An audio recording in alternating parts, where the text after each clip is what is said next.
வணக்கம் நேயர்களே, நான் உங்கள் மணிகண்டன் பிரபாகரன். பக்தி யுகம் நேயர்களுக்கு என் முதற்கண் வணக்கம். இன்னைக்கு சீஃப் கெஸ்டா யார் வந்திருக்காங்க பாத்தீங்கன்னா, நம்ம ஜேஎம்எஸ் ஐயா தான் வந்திருக்காங்க. ஃபர்ஸ்ட் ஆஃப் ஆல் அவர் வெல்கம் பண்ணிடலாம். வணக்கங்க ஐயா. வணக்கம். எப்படி இருக்கீங்க? கடந்த எபிசோட்ல பாத்தீங்கன்னா குரு பயிற்சி எல்லாம் பார்த்திருந்தோம், சனி பயிற்சி முடிச்சிட்டோம். இப்போ எல்லாரும் ஆவலை எதிர்பார்த்துட்டு இருந்த ராகு கேது பயிற்சி தான் பார்க்க போறோம். ஸோ அதுக்கு முன்னாடி ராகு கேது அப்படின்னு சொன்னா மாய கிரகங்கள்னு சொல்லலாம். இவங்க தான் வந்து ஒரு மிகப்பெரிய ஒரு உச்சத்தை கொண்டு போய் வைக்கிறதும் அதுல பாதாளத்துக்கு தள்ளுறதும் இவங்க தான். ஸோ அப்படிப்பட்ட இந்த நிழல் கிரகத்தை பத்தி கொஞ்சம் உங்க டெஃபினிஷன் சொல்லுங்க ஐயா. பாரம்பரிய ஜோதிடத்திலேயே பழமொழி உண்டு. கொடுத்து கெடுப்பான் ராகு, கெடுத்து கொடுப்பான் கேதுன்னு. ராகுவை போல் கொடுப்பார் இல்லை, கேதுவை போல் கெடுப்பார் இல்லை, இப்படியெல்லாம் பழமொழிகள் சொல்லி நம்ம ராகு கேதுவை ரொம்பவுமே எல்லார் மனசுலையும் இடம் பிடிச்சிருக்காரு. ராகுன்னா வேற ஒன்றும் இல்லை, பிரம்மாண்டம், அதாவது பாம்பின் தலை. கேதுன்னா சுருக்கிறது, இருக்கிறது எல்லாமே சுருக்கிறது, தன்னைத்தானே குறுக்கி கொள்ளுதல், இது கேது, பாம்பின் வால். இது ஏன் உருவகப்படுத்துகிறாங்கன்னா, நம்ம சயின்டிஃபிக் பிரகாரம் வெட்டுப்புள்ளி.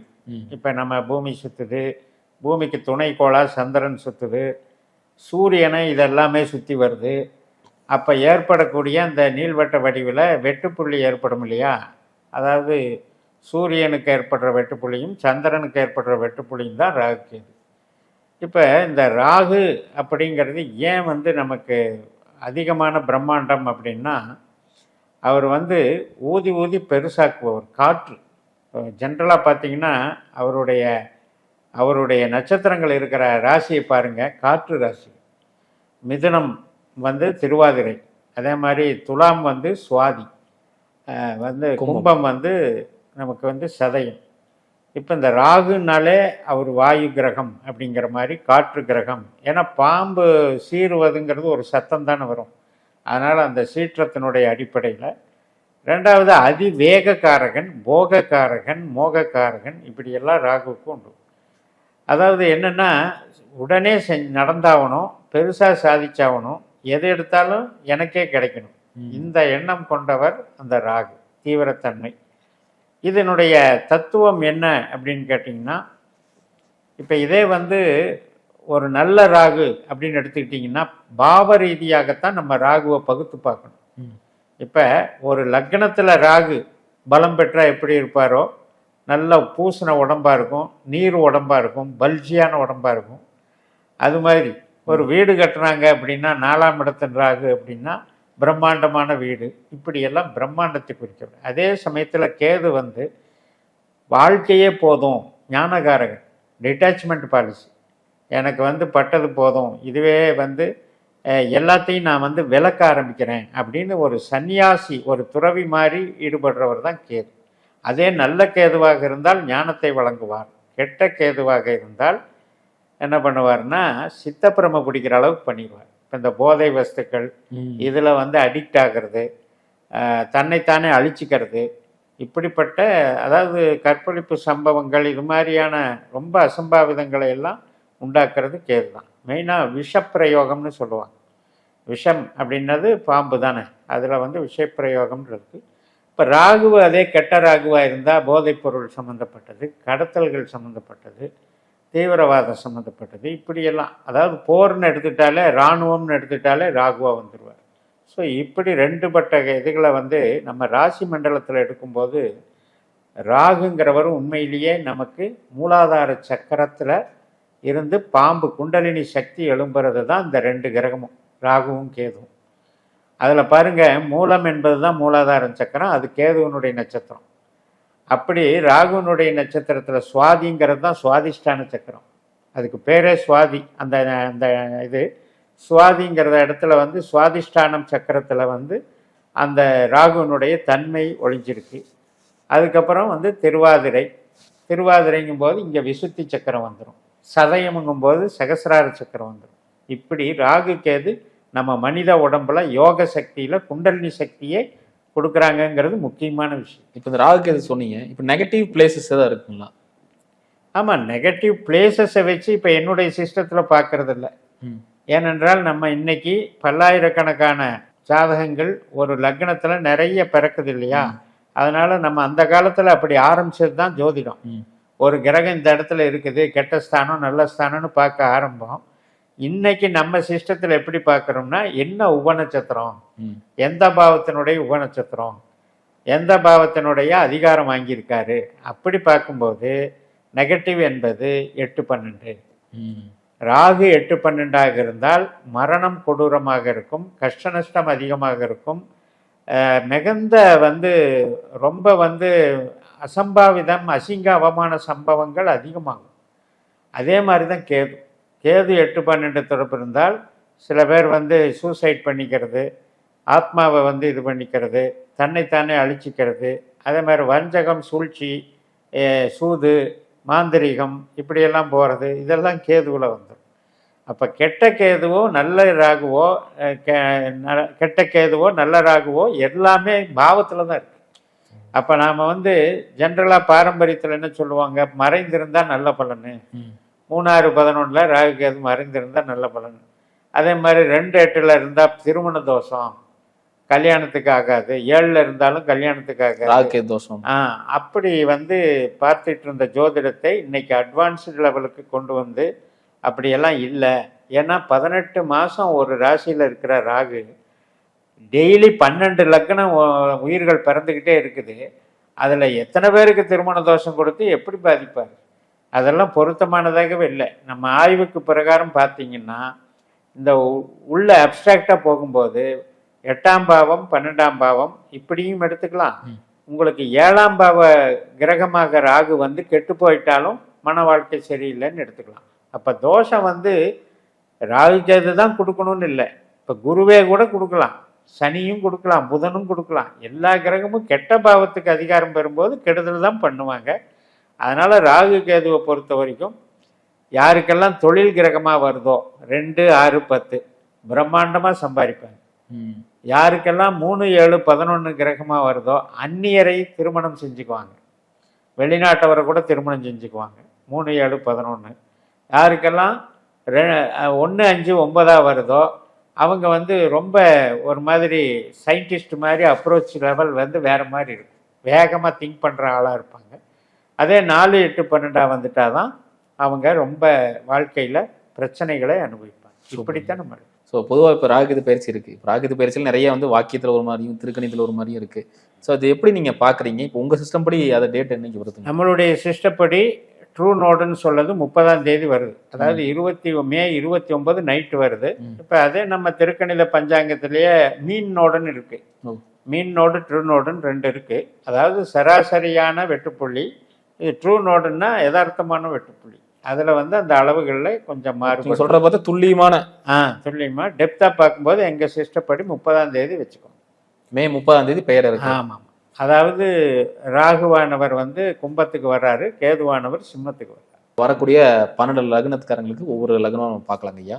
கடக லக்னம் சாவலாக எதிர்பார்த்துருந்த கடக லக்னக்காரங்க தான். ஏன்னா எந்த பக்கம் சுத்தினாலும் அடி உழுகுது, இப்போ வாச்சு கொஞ்சம் நிம்மதியான ஒரு வாழ்க்கை வாழ முடியுமா அப்படின்னு கேட்பாங்க. ஸோ அந்த வகையில் பார்த்தீங்கன்னா 8ல் வந்து ராகு வராரு, 2ல் வந்து கேது வராங்க, 12ல் குரு, 12ல் குரு வராங்க, சனி வேற 9 வந்தாரு. இப்போ கடக லக்னத்துக்கு ராகுனுடைய பொட்டன்ஷியல் வந்து எங்கே இருக்குது? 4-8-12 இருக்கு. அப்போ நமக்கு ஆகாத ஒரு நட்சத்திரமாக ராகுவே மாறிடுறாரு. அவர் வந்து பலம் பெறுகிறார். 8ஆம் வீட்டில் அவருடைய நட்சத்திரத்திலே வரும்போது பலம் பெறுகிறார்.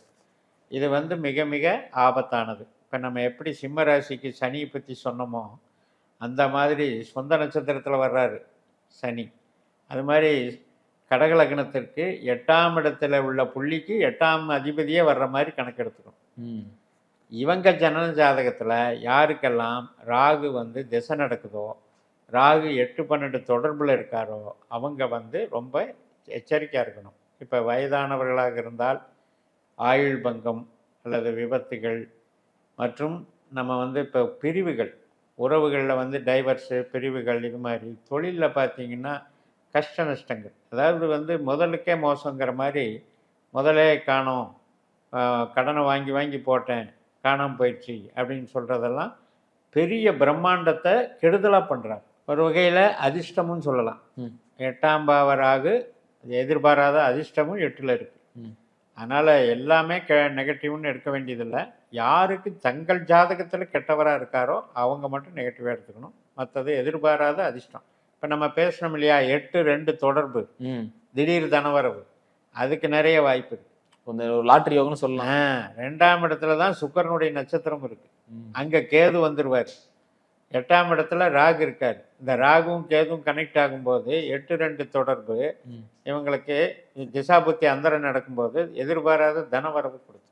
சூப்பருங்க. அதே மாதிரி கடந்த காலத்துல பாத்தீங்கன்னா நிறைய பேர் ஜுவல்ஸ் எல்லாம் கொண்டு போய் வச்சிருப்பாங்க. இந்த அடகு வச்சது இதெல்லாம் இந்த காலத்துல மீட்க முடியும் அதெல்லாம்? இப்ப குரு வேற 12ல் இருக்காரு. 12ஆம் இடம் விரயஸ்தானம். அதுவும் ராகுனுடைய நட்சத்திரத்தில் இருக்காரு. ராகு 8ல் இருக்காரு. இந்த 2 திசைகள் நடக்கக்கூடாது. இந்த 2 திசாபுத்திகள் நடக்காதவங்களுக்கு அது வந்து இப்போ சனி திசையோ புதன் திசையோ சூரிய திசையோ இது மாதிரி நடந்தது அப்படின்னா ஓரளவுக்கு சுக்கிர திசை கூட இவங்களுக்கு அந்த மீட்கிறதுக்கு உண்டான வலிமையை கொடுக்கும். அல்லது புத்திகள், அந்த புத்திகள் இப்போ நமக்கு கடகத்துக்கு 2ல் தானே பூர நட்சத்திரம் இருக்கு. இப்போ ராகு திசையே நடக்கட்டும், சுக்கிர புத்தி வரும்போது திருப்பிடுவாங்க. ஏன்னா கேது சுக்கிரன் ஸ்டாரில் போயிட்டு இருப்பார், அப்போ திருப்பிடுவாங்க. அதனால் எல்லாமே பாவங்கள் தான். இப்போ நீங்கள் கேட்குற கேள்வியை வச்சு தான் நாம் அந்த பாவத்தையே எடுக்கிறோம். அந்த சிந்தனையில் பார்க்கும்போது ராகு கேது 2-8ல் வந்துருச்சு, வாழ்க்கை பூரா திண்டாட்டம், காசே சேராது, இப்படியெல்லாம் நினைக்கக்கூடாது. அன்றாடம் வேறு திசை நடந்துக்கிட்டு இருக்கும், அவங்களுக்கு தொழில் நல்லா ஓடிட்டு இருக்கும். அவங்க இந்த ராகு கேது பற்றி கவலையப்பட வேண்டியதில்லை. நான் சொல்கிற நெகட்டிவ் எல்லாமே அந்த திசாபுத்தி வந்தவங்க தான் பார்க்கணுமோ ஒழிய, இப்போ நீங்கள் இந்த மாதிரி திடீர் தனவரவும் சொன்னேன். அதே மாதிரி பொருள்கள் ஆபரணங்கள்ங்கிறது 2ஆம் இடம். அந்த 2ஆம் இடத்துல தான் நகை இருக்குது. அங்கே தான் சுக்கிரனுடைய நட்சத்திரம் இருக்குது. அந்த தொடர்பு வரும்போது இவங்க அதை மீட்டுருவாங்க. எதிர்பாராத தனவரவன் மூலம் மீட்கிறதுக்கும் வாய்ப்பு இருக்குது. ஆனால் இப்போ குரு திசை நடக்குதுன்னு வைங்க. இப்போ குரு 12ல் இருக்கார். 12ல் ராகுனுடைய நட்சத்திரத்திலையும் வர்றாரு, தன்னுடைய சொந்த நட்சத்திரமான புனர்பூசத்துலேயும் வர்றாரு. அப்போ அந்த 12ஆம் இடம்ங்கிறது வந்து அடகு வச்சதை திருப்பறத்துக்கு உண்டான இடம் அல்ல. ஏன்னா செலவுகள் கூட்டுறது, கடனை வேணா ஒரு இடத்துல இருந்து கடன் அடைக்கிறதுக்கு இன்னொரு இடத்துல கடனை வாங்கி கொடுக்கறதுக்கு வேணா அதை ஹெல்ப் பண்ணலாம். அது குருவினுடைய தன்மை அப்படி இருக்குது. அதனால் இந்த குரு ராகு கேது இவங்க இல்லாமல் வேறு திசா புத்திகளில் இருக்கவங்களுக்கு தான் அது சாத்தியமாகும். சுக்கிரனோ புதனோ மற்றவங்கள் உதவுவார்கள். சூப்பருங்க. இப்போ நான் பிஸ்னஸ் ஸ்டார்ட் பண்ணுறதுக்கு இப்போ கடன் வாங்கி பண்ணுற மாதிரி சிச்சுவேஷன் இருக்குது. ஸோ இந்த சிச்சுவேஷனில் கடன் வாங்கி பண்ணலாமா? அப்படி பண்ணுறதா இருந்தால் நம்ம பேரில் வாங்கலாமா, இல்லை மிஸ்ஸஸ் பேர், இல்லை தம்பி பேர், இல்லை வந்து நண்பர்கள் பேரில் பண்ணலாமா? 2, 6, 10 இதுதான் பிஸ்னஸ். அப்போ கடகத்துக்கு 2ஆம் இடத்துல கேது சுக்கிரன் சூரியன், 6ஆம் இடத்துல கேது சுக்கிரன் சூரியன், 10ஆம் இடத்துல கேது சுக்கிரன் சூரியன். இந்த 3 கிரக தொடர்பு ஸ்ட்ராங்காக இருந்து திசாபுத்தி நடந்தால் மட்டும்தான் இவங்க தொழில் செய்கிறதுக்கு நன்மை. இல்லை இப்போ எனக்கு ராகு திசை நடக்குது, ஆனால் சுக்கிரனுடைய தொடர்பில் இருக்குது அல்லது சூரியன் கேது தொடர்பில் இருக்குது அப்படின்னா அவங்களுக்கு நன்மை செய்யும். யாருக்கெல்லாம் ராகு தன்னுடைய சொந்த நட்சத்திரத்திலே தொடர்பில் இருந்தாலோ 4, 8, 12 தொடர்பில் இருந்தாலோ அவங்க பிஸ்னஸே செய்யக்கூடாது. அதனால் இந்த இதை வந்து அவங்க ஜாதகத்தை பார்த்து பரிசீலனை பண்ணிக்கணும். இப்போ 2ஆம் இடத்துல இருக்கிற கேது பொருள் வரவுக்கு சந்தோஷமாக கொடுப்பார். 8ஆம் இடத்துல ராகு நம்ம போட்ட பணத்தை அதை வந்து லாஸ் பண்ண வைப்பார். அதாவது பணம் வந்து நம்ம பணம் மாட்டிக்கிறத குறிக்குது 8ஆம் இடம். 2ஆம் இடம் வரவை குறிக்குது. இதில் வந்து அவங்கவுங்க திசாபுத்திகளை பார்த்து அவங்க வந்து அனலைஸ் பண்ணிக்கலாம். நான் சொல்கிறது ஜென்ரலாக இந்த பயிற்சியின் மூலம் 8ல் ராகு இருக்காரு, 12ல் குரு இருக்குது, 9ல் வேறு சனி இருக்குது. இப்போ உங்களுக்கு 2, 6, 10 கனெக்டிவிட்டியான புத்திகள் யாருக்காவது வர்றவங்களுக்கு தொழில் நல்லாயிருக்கும். இந்த மாதிரி காலத்தில் ஜென்ரலாக இப்போ நீங்கள் வந்து எனக்கு எதுவுமே தெரியாதுங்க, உள்ளுக்குள்ளே அது என்ன நட்சத்திர தொடர்பு தெரியாது, ஆனால் இந்த பயிற்சி எனக்கு என்ன செய்யும்னு கேள்வி கேட்டிங்கன்னா வேலைக்கு போகிறவங்களுக்கு நன்மை பண்ணும், கெடுக்காது. இப்போ ஒரு இடத்துல வேலைக்கு போயிட்டுருக்கீங்கன்னா அந்த சம்பளத்தை கெடுக்காது, நல்லது பண்ணும். நல்லா ஒரு ப்ரொமோஷன் இடமாற்றம் கூட கொடுக்கும். இன்னொரு இடத்துல மாறி போனாலும் வேலை கிடைக்கும். அதில் வந்து சேஃப்டி நல்லா இருக்குது. ஏன்னா 8ஆம் இடம் என்பது வேலைக்கு நல்லது. 6ஆம் இடத்துக்கு ட்ரிபிள், 10ஆம் இடத்துக்கு முன்பிற விருத்தி, 6ஆம் இடத்துக்கு பின்பிற விருத்தி. இந்த பிரவிருத்தி என்பது 8ஆம் இடம் என்பது தொழிலை கெடுக்கவே கெடுக்காது, நல்லா கஷ்டப்பட வைக்கும், நல்லா உழைக்க வைக்கும். அதுக்கெல்லாம் ஆப்பர்ச்சுனிட்டி இருக்குது. ஆனால் சொந்த தொழில்னு நீங்கள் கேட்குற கேள்விக்கு அந்த 2, 6, 10 கனெக்டிவிட்டி நல்லா இருந்தால் மட்டும்தான் செய்யும். சூப்பர். இந்த ராகுகேது பயிற்சியில் இந்த ராகுகேது பயிற்சியில் இந்த கடகலக்கணக்காரங்க இந்த விஷயங்கள்லாம் பண்ணக்கூடாது அப்படின்னு என்ன மாதிரி விஷயங்கள் இருக்கு? அதாவது இப்போ பூர்வீக சொத்து பத்து பிரச்சனைகளில் தலையிடக்கூடாது. ம். பெற்றவர்கள், தகப்பன் சார்ந்த ஒரு உறவுகள் இதில் எல்லாம் வந்து அவங்க எடுக்கிற முயற்சிக்கு பின்னடைவு தான் ஏற்படும். அதனால் அதில் வந்து அவாய்ட் பண்ணிக்கணும். மெயினாக வந்து மாற்றத்துக்கு இப்போ அது வந்து முயற்சி பண்ணக்கூடாது. எனக்கு அது மாறினா பரவாயில்ல, இல்லை இந்த தொழிலை வேறு ஃபீல்டு மாற்றி செஞ்சால் பரவாயில்ல, இப்படியெல்லாம் நினைக்கிறது வந்து பிரச்சனைக்கு கொண்டு போய் விட்டுரும். அதனால் அதை பண்ணக்கூடாது. அதே நேரத்தில் இவங்களுக்கு வந்து 2ஆம் இடம் என்பது உங்களுக்கு 7ஆம் வீட்டுக்கு 8ஆம் வீடு. இப்போ இந்த 2ல் இருக்கிற கேது என்ன செய்யும்னா, இவங்க எதை பேசினாலும் கணவன் மனைவி கிட்ட சண்டை கொண்டு வந்து விட்டுரும். நாக்கில் பாம்புன்னு சொல்கிறோம், அது மாதிரி வாக்குஸ்தானத்தில் கேது. இந்த கேது வந்து குதர்க்கமான பேச்சும் உண்டு பண்ணுவார். தர்க்கம் பண்ணுறது வேறு, குதர்க்கமாக பேசுகிறது வேறு, வேணும்னே ஊண்டிங்க பேசுறது. அந்த மாதிரி வேர்ட்ஸ் எல்லாம் வரக்கூடிய இது வாக்குஸ்தானத்தில் வரும்போது அந்த ஹஸ்பண்டான ஒய்ஃபான ஹஸ்பண்டுக்கு வந்து காயப்படக்கூடிய அமைப்பு வரும். அப்புறம் என்ன ஆகும், இந்த ராகு கேது வாக்குவாதங்கள் வரும். ஆனால் நம்ம ஜென்ரலாக என்ன சொல்கிறோம், பாரம்பரியத்தில் ராகு கேது தோஷம்னு எதுக்கு சொல்கிறோம் அப்படின்னா, 7ஆம் வீட்டுக்கு 2 8 வர்றதுனால சொல்கிறோம். அதுக்கு தான் 8 வருது. ஏன்னா 2மே பாம்பு, பேச்சுக்கு பேச்சு சரியா இருக்கும் அப்படிங்கிறதுக்கு தான் இந்த ராகு கேது சொல்கிறது. அதை அழிச்சிருங்கிற பார்வையில்.